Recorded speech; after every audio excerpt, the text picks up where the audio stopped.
I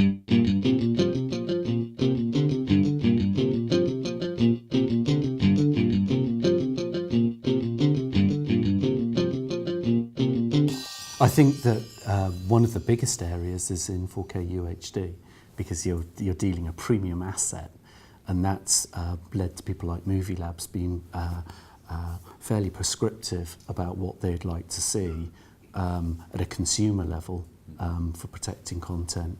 As I think's been illustrated fairly well in the press recently, the core network level is just as much as a threat as the consumer distribution level. But one of the areas that I think that the business can reap back margin lost is not operating as a leaky sieve, because at the moment it's an accepted reality that the release window of content has massive hemorrhaging towards piracy.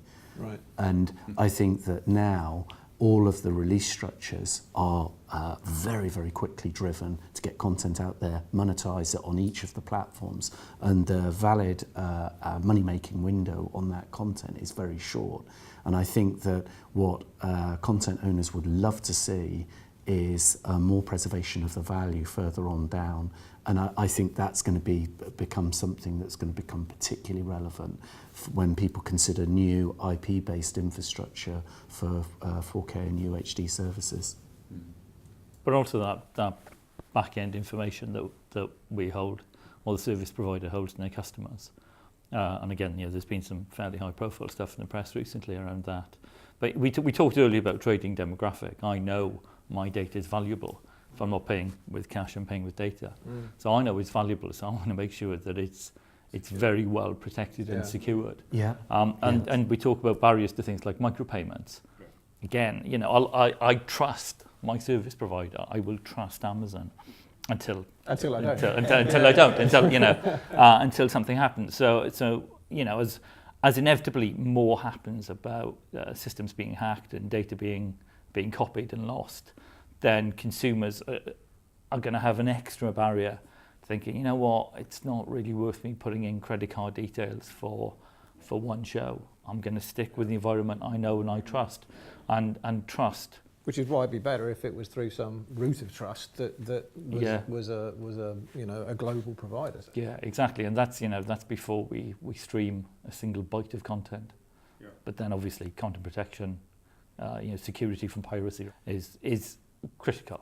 But I mean, has that gone as far? As far as CADRM is concerned, has that gone pretty much as far as it can go? You can go on throwing money at protecting content, and somebody will go on sitting in a bedroom in Belfast. It turned out, who hacked into the ISP we're all referring to, which is TalkTalk, by the way. I don't know why we're not referring to it by now. Who of course sold their service on being the cheapest in the market. Now a consumer is going to think, well, now I know why.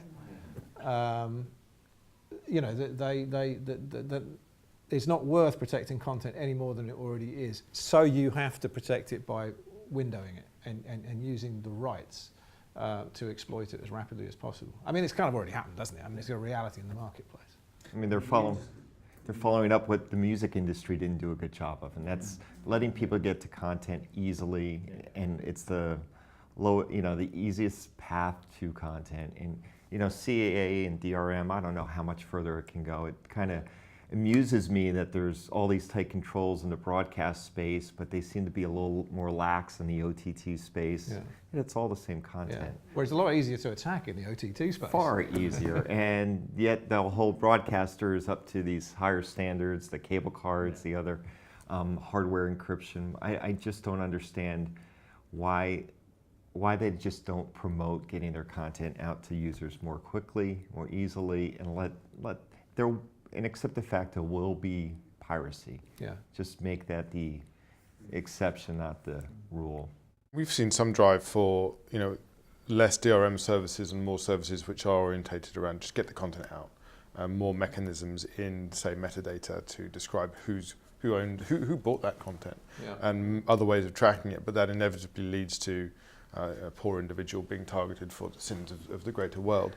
But I think there's two sides to the story. You know, the cost of encryption and protection will continue to rise as you continue to have more and more formats and higher bit rates, and that will provide an economic challenge to monetizing that content efficiently and effectively and obtaining the margin you want from it, versus the methodologies of just being able to get it out there and people consume it and have the 80-20 rule. 80% of the people are consuming it, you know, pretty normally. They're paying me either service subscription, or I'm getting some ad revenue, or spot ads or whatever, or the content placement in the content, and 20% are going to try and steal it.